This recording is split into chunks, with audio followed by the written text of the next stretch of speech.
What are people saying about your brand behind your back? Today's guest, Katie Saunders, is going to make sure they're saying exactly what you want them to. Stick around. Hey there, and welcome to Designed by Wingnut Social. I'm your host, interior decorator Darla Powell. And today's guest, Katie Saunders of Pop and Gray, is giving us all kinds of juicy tidbits about all things branding and your messaging and your aesthetic for your interior design business. And there's some counterintuitive stuff in there that you might not see coming. So before I belabor anything, let's get into my conversation with Katie Saunders. Hey there, Katie Saunders. Welcome to the show. How the hell are you? I'm great. How are you? I am terrific. And today we're talking about branding your interior design business. And we're going to talk about some stuff that's going to surprise a lot of folks. I think it's some of the philosophies are counterintuitive to us as creatives in the interior design realm about going and branding our business. So before we dive in, just tell the audience a little bit about what makes you an expert in this field and we'll dig in. Yeah, so I am Katie from Pop and Gray, and I work with tons of interior designers on just working through their brand strategy and moving that strategy into a visual brand and making sure it's all in alignment, and then creating marketing materials, websites, all the things, and consistency in their brand. All of the things, right? You'd be surprised, Katie. We have a lot of interior design clients here at Wingnut Social. We're a digital marketing agency for interior designers and architects, and that'll come to us to market their brand on social and for SEO and blogging and such. And they have no brand. They have no consistency. They have no branding. They have no guidelines. So before we get into your particular points about it, tell us why that is so important to have a cohesive branding before we get out and even really, start putting our name out there. Yeah. So, I think a lot of people think they have a brand. And when they start out, they might have someone create a quick logo, and maybe they have a few different colors that they use and maybe even a few fonts. And then if they have all three of those things, they think they are like good to go. And that really is a big part of your visual brand. But I think, what people tend to miss is that that's just sort of the implementation of what your brand actually is. And so your brand is really, what are people saying about your business when you're not around? And, what is the overall feeling that your business is giving people? And what is that experience like? And, really it's hard to control on your own. It's something that if you don't really out the gate make sure that you have an idea of what you want your brand to be and create all these things to support that, then other people decide what your brand is. And that's never a good thing. We always want to control that conversation. Exactly. That's what we like to say here is how, if your brand was a person, how would it be perceived? You almost have to treat your brand, even if it's not eponymous, it's not named after you, if it had its own personality or its own soul.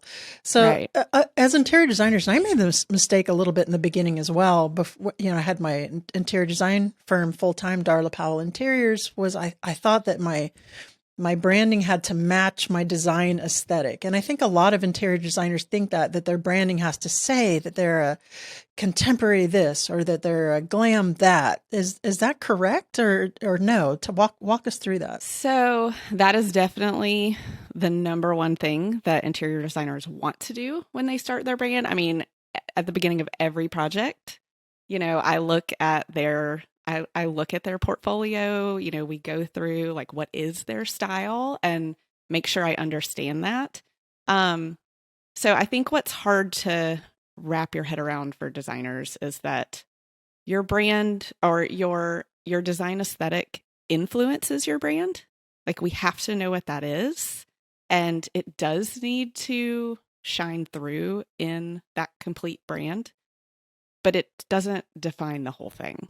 And so, the reason I make people back up is because, it does make sense. Like innately you would think like, well, if I design this style of home for people, if they're attracted to this style of design, then my brand needs to look like that, because then they know that that's what I do, and it sort of guides them. Right. But what happens when you do that is that, yes, people who are attracted to that style are going to be attracted to your visual brand. So in that way, it's good.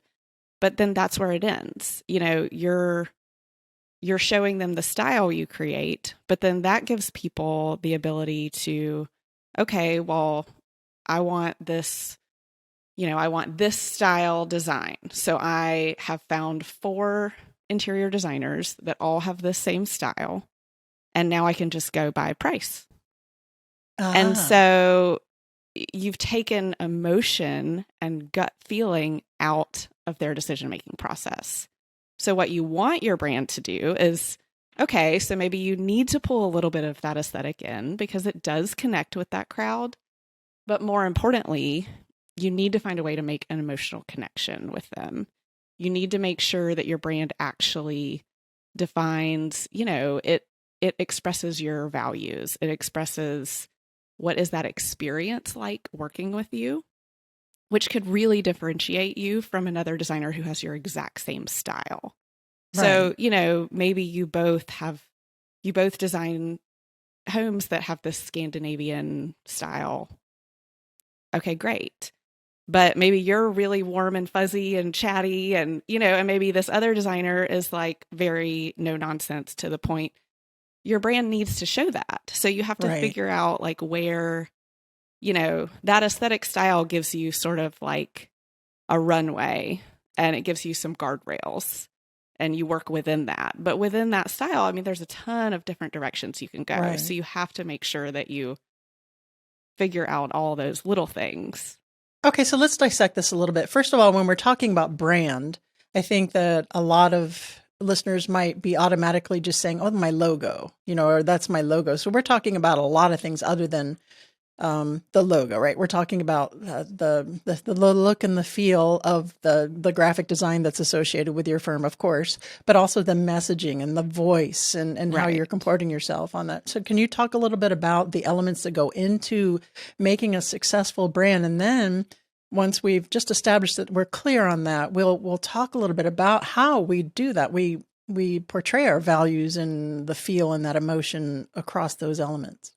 Right. So I think one of the most important things to start with when you're trying to figure out your brand is, I like to write a positioning statement.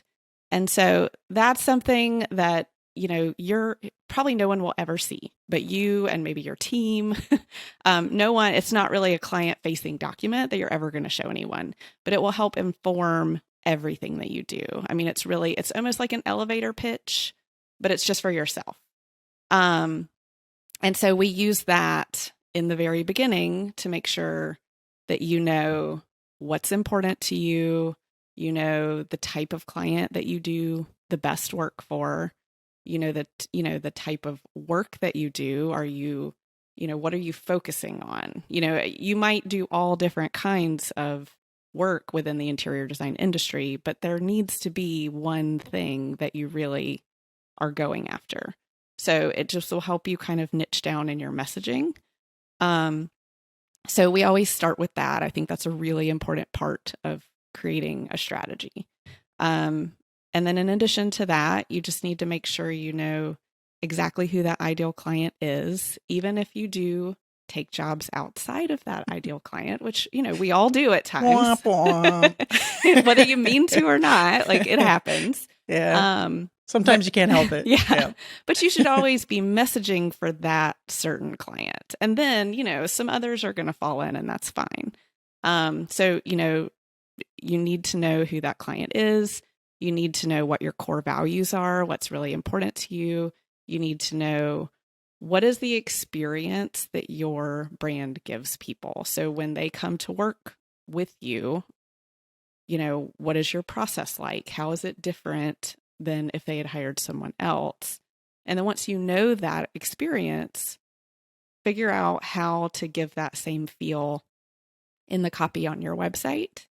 Your voice when you're posting on social media, all the copy on your website, all of that should feel like they're having an organic conversation with you. And then, I do think it's easier to start with the words, start with that copy and the messaging, get all of that figured out, and then go to the visuals. And I think that's where people get backwards, is that it's fun to start with the visuals. You know what colors I know you we're love. creative. That's why you want I mean, you know what you like. You know kind of what you want it to look like from the beginning. But if you start with the messaging, then you can say, okay, well, this is what it really needs to feel like. Well, that may or may not feel exactly like the style you would have started with. So you just have to kind of back up and then make sure that all of your messaging and all of your visuals are in alignment. Is your interior design firm just so busy that you don't have any time to post on your own social media accounts? Are you at a loss with what to post? Do you have zero strategy? Well, then you need to give us a call, Wingnut Social, or go to wingnutsocial.com and hit that Let's Chat button, and we can take that all off your plate so you can focus on what it is that you do best. And that's not digital marketing or social media, I'm going to guess, but it's designing for your actual clients. Focus on making that money and let us handle the rest, because that's what we do best. Give us a call at 786-206-4331 or wingnutsocial.com.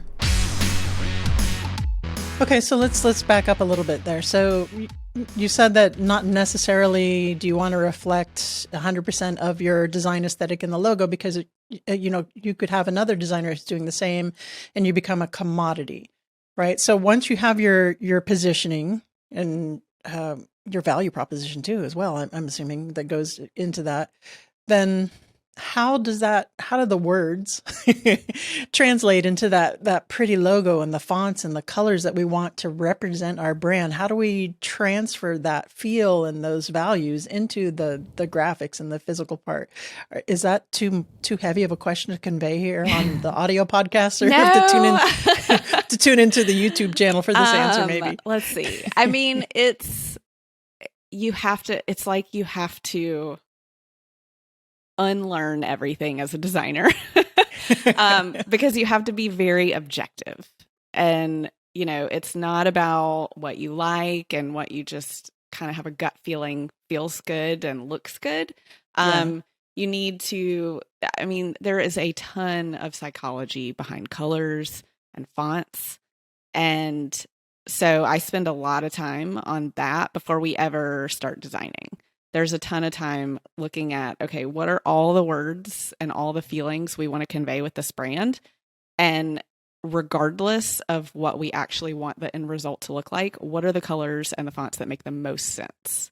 So, and then you kind of start there, and then you can tweak from there. You may need some form of green because it's, green is the color that, feels like new life. It's refreshing. And, that may be something that you need in your brand, but maybe you hate green.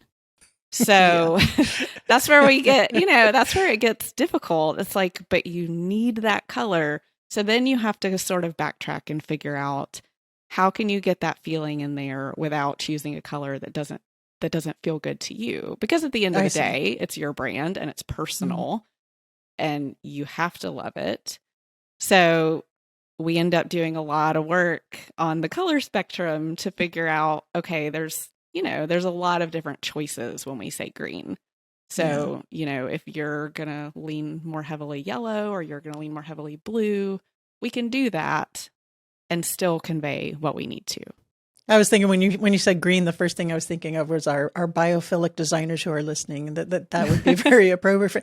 And there's expensive looking fonts. There's, more approachable depending. There's a lot you can do with that design. And one of the things that I found that I see a lot in our industry is interior designers. And I was guilty of this in the beginning too, but I learned quickly, no, it's not true. We think that because we can create spaces and rooms in 3D space that graphic design can't be that hard. We have an eye for that, and nothing could be further from the truth. There's going to be that anomaly, right? But the logos and the branding that I've seen that were self-done by interior designers, generally speaking, Not the best. So you definitely want to delegate this out to someone who has the background and the experience to look at your brand from that angle. So And all of us creative people are guilty of that. You know, I'm Yeah, a graphic designer and I think I can go do all these other things and I definitely can't. I'm totally stay in my guilty. lane. Yeah, 100%, 100%. Okay, so once we have this all down, we have our branding guidelines, right? Which is super handy to have on hand, guys. By the way, once you have someone, you have a professional doing your branding, you know, whether it's Katie or someone else, to have that branding style guide on hand. How are we taking all of this magic and applying it to our website? So the easiest way to start is, again, with copy. I'm always going back to copy. But I think it's easier for a client to see themselves in your website when you speak directly to them. So what I see in a lot of designers' websites is that they really want to rely on their portfolio and they really want it to be all about them. And it is.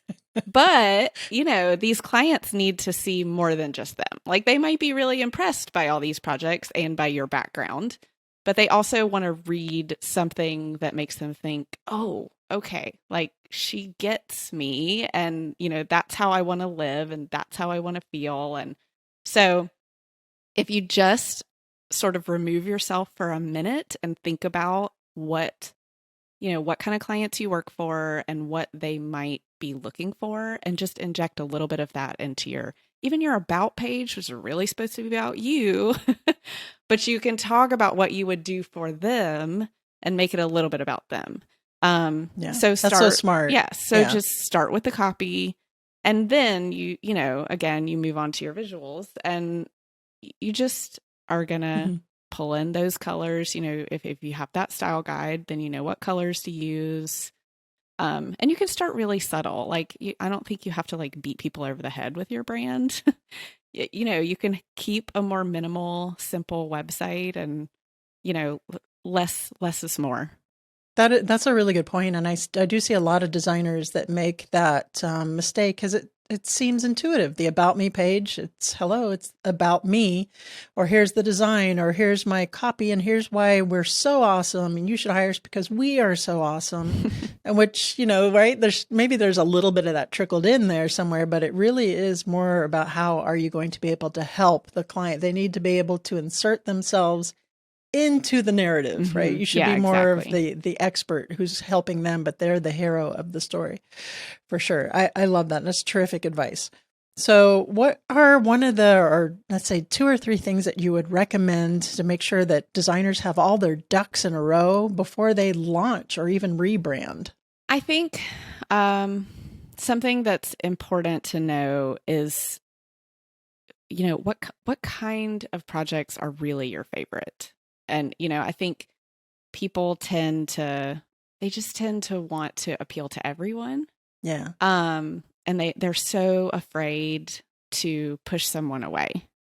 So, and you know, that's just, it's not intuitive to just only appeal to this teeny tiny little group, and then everybody else you feel like you're pushing away. But I think what's important to know is, you know, if there was an ideal world, money didn't matter, you were just independently wealthy and you could just work whenever you wanted to, what would those jobs be? You know, what kind of people would you work for? What kind of jobs would you do? What would they look like? And market just for that. And just don't be afraid of that. Like, I think the people who boldly can have, you know, say what they want in their brand are the people who do the best. 100%. That is such a game changer. We have our clients who are at Wingnut who are the most successful with their marketing. We see get the most DMs for projects are the ones who are more laser focused in that regard.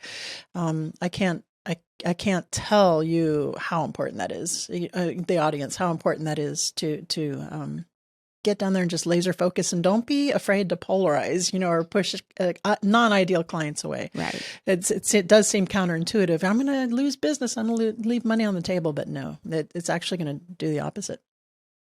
Katie Saunders, thank you so much for providing this as advice on branding your interior design business. Now I have to ask you, are you ready for the What Up Wingnut round? I'm ready. What would the hashtag on your tombstone be? It'll slow down after this week. You're stuck on a deserted island, but you can have your favorite food forever. What's it going to be? Oh, pizza, every kind. Nice. Last but not least, please recommend a book that has impacted you either personally or professionally. Atomic Habits. Great book. Who's the author on that? I forget. Do you remember? James Clear. Nice. Good memory. You could have held a it's a gun good in my one. head. I wouldn't have remembered that. Awesome. Please tell the audience where they can go to find out more about you, and we will call it a day. All right. You can find me at popandgray.com or on Instagram at popandgray, POPANDGREY. There you go. Awesome. Thank you so much for joining me, Katie. Thank you. This was great. All right, that's it for this Wingnut Wednesday's interview. Be sure to tune in next week when we have another amazing guest for you. And in the meantime, if you need help with marketing your interior design firm, your architecture firm on digital, if you need search engine optimization, if you just have no idea how to attract your ideal client on all these things that are not going anywhere, they're here to stay. Wingnutsocial.com or give us a call at 786-206-4331. We're here to help you out. Remember, until next time, to get out there, get uncomfortable, and be great.